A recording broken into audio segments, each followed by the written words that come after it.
Hello, I'm Derek, and I'm here today to give you a quick tip on how to install the first row of your SONO installation.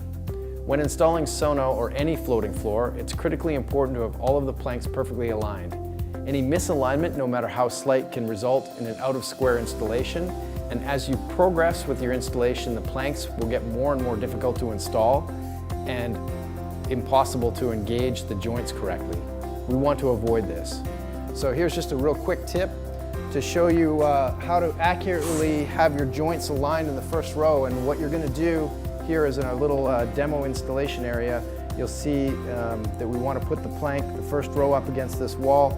Well, rather than install your first plank up against the wall, what you'll do is throw down a test piece, a starter piece we call it, and we're going to put that down, and then we'll grab another plank and we'll install these planks like this,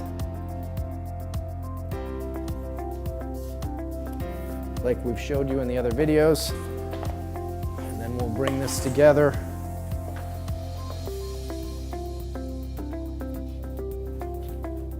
Again, ensuring that that's installed correctly, bringing this together with thumbs. Hear that snap?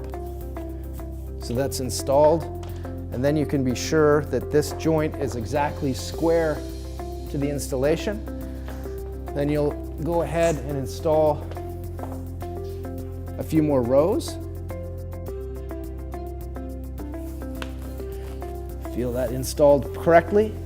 At this point in time, you can see that you be sure that this is square and this is square.